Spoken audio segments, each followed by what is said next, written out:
मैं इस कार्यक्रम को, मेरे पास एसडीएम साहब का डिमांड नोटिस आ चुका है और उत्तर प्रदेश में डिमांड नोटिस को गंभीरता से इसलिए ले लेना चाहिए। आज जब मैं शाहजहांपुर से चला तो मैंने कहा मेरे लिए कोई मर्सिडीज गाड़ी करो, बड़ी गाड़ी करो, मैंने प्रस्ताव करे। कहले मैंने क्यों? मैंने कहा ये हमारे यहाँ स्टेटस सिंबल होता है। कहला राजस्थान में स्टेटस सिंबल मर्सिडीज गाड़ी होती होंगी, हमारे यहाँ तो बुलडोजर होता है, भिजवाएं क्या? तो मैं समझ गया हूँ कि एसडीएम साहब के नोटिस को मैं गंभीरता से ले रहा हूँ, लेकिन थोड़ी सी प्रतीक्षा तो कर लें सर। नाम ही जब प्रतीक्षा है तो कुछ तो प्रतीक्षा करनी पड़ेगी आपको। इसलिए मैं दो कवियों को सुनवा देता हूँ, फिर मैं आपकी मांग तो आपने भर दी जिसकी भी है, लेकिन अब मैं जिस कवि को बुलवाऊंगा उस कवि को यदि आप देखेंगे तो पूरा हरित क्रांति है। उसका कारण है सर, हर कवि का अपना अपना एक विशेष ध्येय है। आज यहाँ आया तो कहना भैया गोला वाले लोग प्यार बहुत करते हैं। मैं कहा कैसे? कहना ऑटो वाले तक प्यार करते हैं। मैंने कहा यार ये बात तो सही है, आओ भगत बहुत करते होंगे। उनके नहीं, जब मैं यहाँ पे उतरा तो 2 ऑटो वाले मेरे लिए लड़ रहे थे, पहले मैं लेके जाऊंगा, पहले मैं लेके जाऊंगा। तो ये बहुत प्यार का हरा भरा कवि है। एक काम इसने अच्छा किया है, बस उसके लिए आप मेरे कहने से ताली बजाएंगे।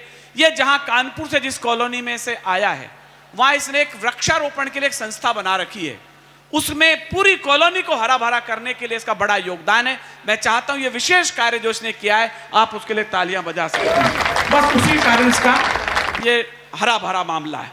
आज जब यहाँ एसडीएम साहब मेरे से शिकायत कर रहा था, कहला विनीत भैया ये वृक्षारोपण अच्छी चीज नहीं है। अरे मैं वृक्षारोपण अच्छी चीज है, प्रशासन कहता है, नगर पालिका के लोग कहते हैं, कमलेश भैया जगह जगह कहते हैं वृक्षारोपण करो, मोदी जी ने कहा है स्वच्छता होनी चाहिए, हरा भरा हो। नहीं भैया वृक्षारोपण करने से पुलिस पकड़ लेती है।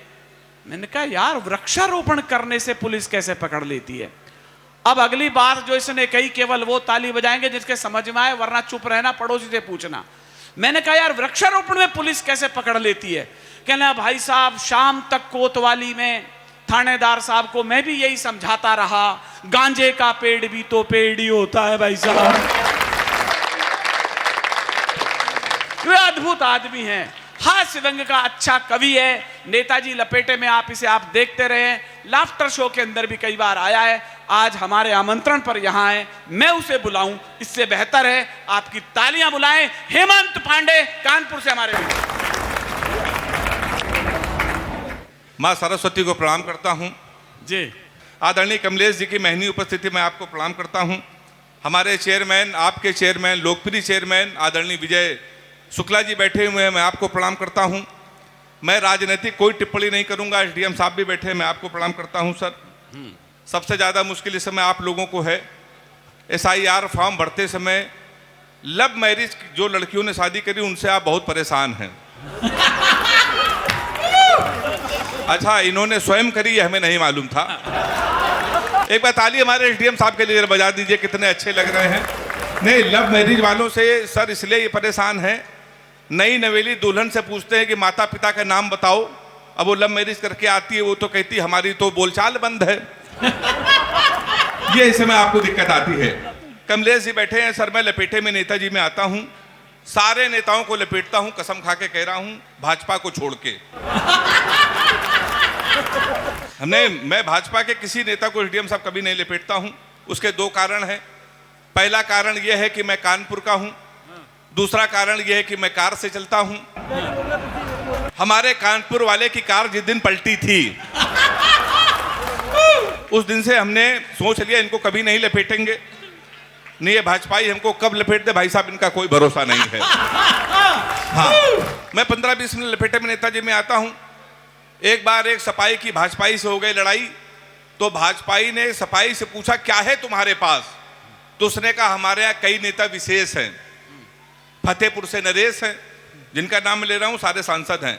बोला फतेहपुर से नरेश हैं, अखिलेश कन्नौज से अखिलेश हैं, अयोध्या से अवधेश हैं। हाँ। तो भाजपाई बोला हमारे यहाँ भी कई नेता विशेष हैं, कानपुर से रमेश हैं, लखनऊ से दिनेश हैं, पलिया से कमलेश हैं। तो ताली बजाइए हमारे कमलेश जी के लिए, जोरदार तालियां बजाइए। महिला भाभी जी बैठी हुई हैं, मैं आपको प्रणाम करता हूं। महिलाएं कभी सम्मेलनों में कम आती हैं। हाँ। पर आज मैं देख रहा हूं आज इनकी संख्या बहुत है। जितने भी पति अपनी पत्नियों को कवि सम्मेलन में लेके आते हैं मैं इनको सैल्यूट करता हूं। इनको आप कवि सम्मेलन में लेके आइए, चारों धाम की यात्राएं कराइए, इनके साथ कभी शॉपिंग मत करना। जीवन भर रोएंगे मैं रो रहा हूं। 3 दिन पहले हमारी पत्नी हमको एक शॉपिंग मॉल में ले गई, कहने लगी रोज कवि सम्मेलन में, इस टीवी में, उस टीवी में तुम्हें कुछ कपड़े दिला लाएं। तुमने कहा दिला लाओ। उसने दुकान वाले को बुलाया, उसने कहा भैया कुछ कपड़े लेके आओ। 10-12 शर्ट वो लेके आया। हमारी पत्नी ने हमसे पूछा नीली वाली शर्ट कैसी है। अब जितने भी पुरुष हैं अपने सीने में हाथ रख के कसम खाएं, आप चाहे बहुत बड़े कवि हो जाएं, चाहे चेयरमैन हो जाएं, बहुत बड़े नेता हो जाएं, अगर आपकी पत्नी आपसे कोई चीज पूछ ले कैसी है तो आपको डर के मारे कहना पड़ेगा अच्छी है।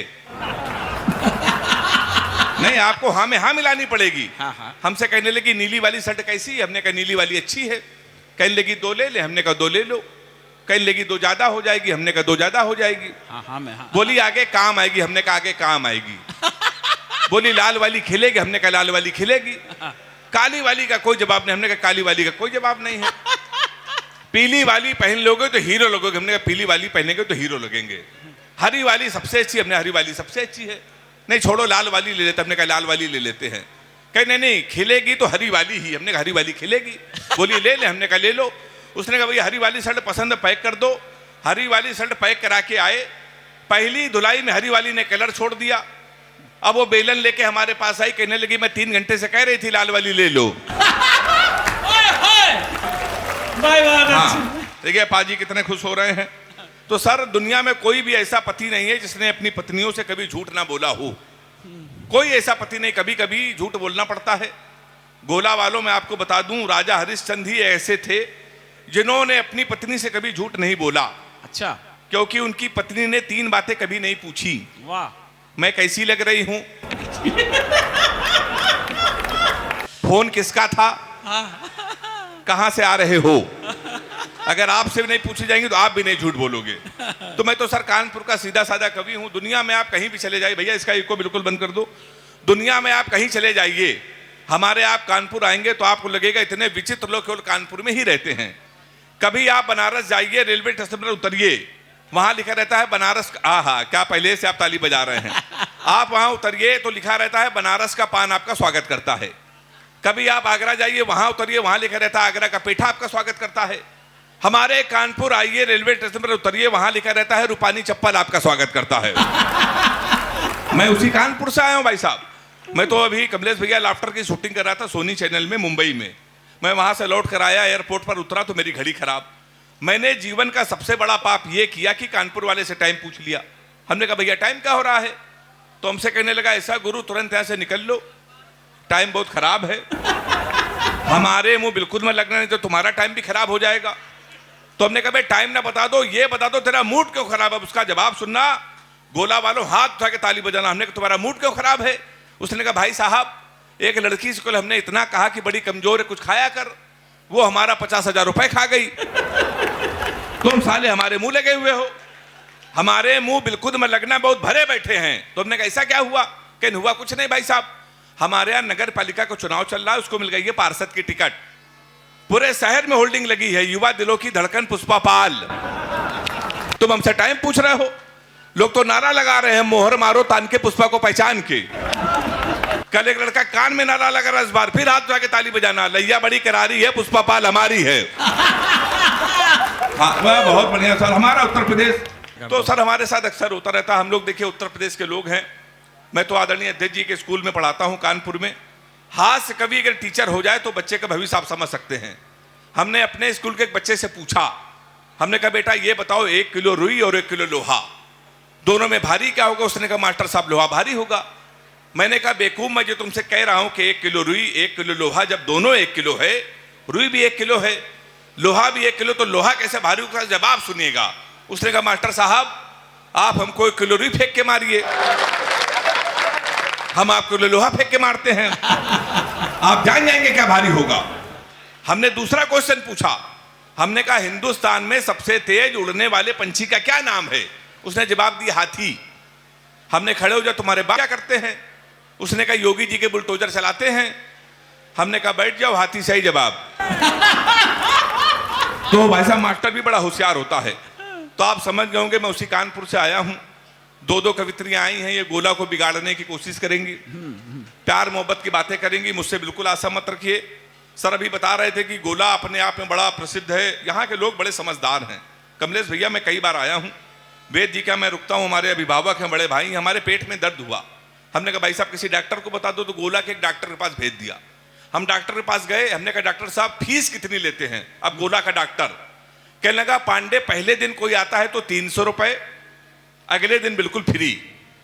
तो हमने कहा डॉक्टर साहब हम अगले दिन ही आए हैं। तो डॉक्टर ने कहा बेटा पहले दिन जो दवाई लिखी थी उसी को जारी रखो।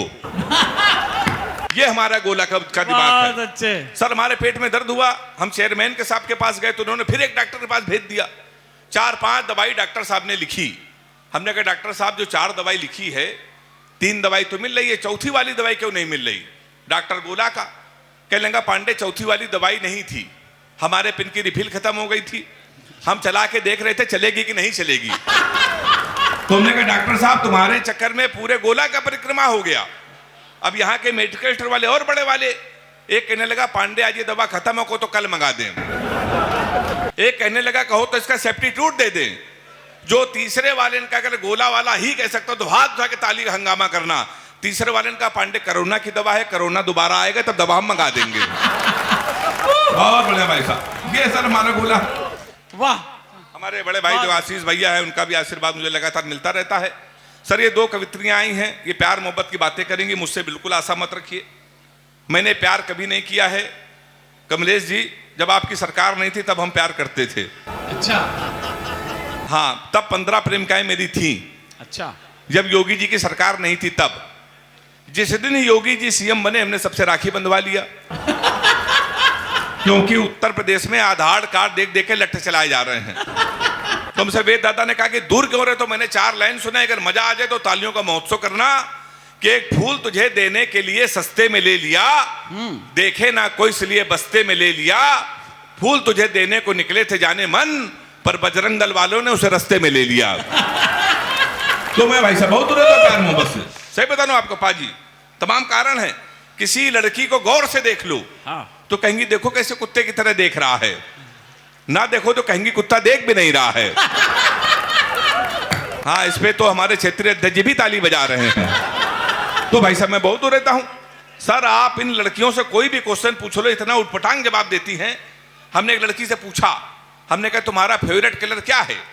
हमसे कहने लगी स्टूपिड कहीं के, कोई मैच्योर क्वेश्चन नहीं पूछ सकते। तो हमने पूछा, हमने कहा 0.8 मिलीलीटर सल्फ्यूरिक एसिड को न्यूट्राइज करने के लिए कितने मोल बाइकार्बोनेट की जरूरत पड़ेगी? तब उसने बता रहा हमारा फेवरेट कलर पिंक है। तो मैं भाई साहब बहुत दूर रहता हूं।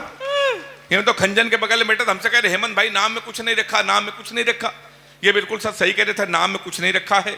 मुस्कान नाम था उसका, हमारा नुकसान करके चली गई। फिर हम रोशनी नाम की लड़की में शिफ्ट हुए। अच्छा, 2.5 साल उसने भी हमको अंधेरे में रखा। लोग सही कहते नाम में कुछ नहीं रखा। ये लड़कियों को देखिए, ये अपने बॉयफ्रेंड का नाम मोबाइल में सेव करती है, my honey baby, my sweetheart, my जानू, माई डार्लिंग। इन बेचारे गोला के लड़कों को देखिए, ये लड़कियों का नाम मोबाइल में सेव करते हैं पप्पू हलवाई, राशिद प्लम्बर, मुन्ना हवलदार। ताली बजाई हाथ उठा के जोरदार।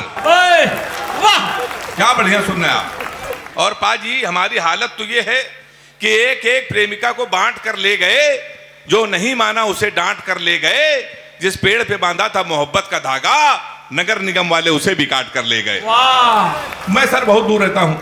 अभी चेयरमैन सर मैं दुबई गया है, कवि सम्मेलन होता अंदाजे बयां मेरा बड़ा वायरल हुआ। जब हम दुबई गए तो हमारी वाली ने फोन किया, कहने की कहाँ हो? तो हमने कहा दुबई में है। कहने के हमारे लिए एक सोने की चैन ले आना। तो हमने कहा क्यों? कहने की एक तो दुबई में सोना सस्ता है, जीवन भर में तुमको याद करती रहूंगी। तो हमने कहा पगली हम चैन नहीं लाएंगे फिर भी याद करती रहोगी। उसने पूछा कैसे? हमने कहा जीवन भर सोचोगी, हरामखोर से पहली बार कुछ लाने को कहा था, ये वहां से भी खाली हाथ चला आया है।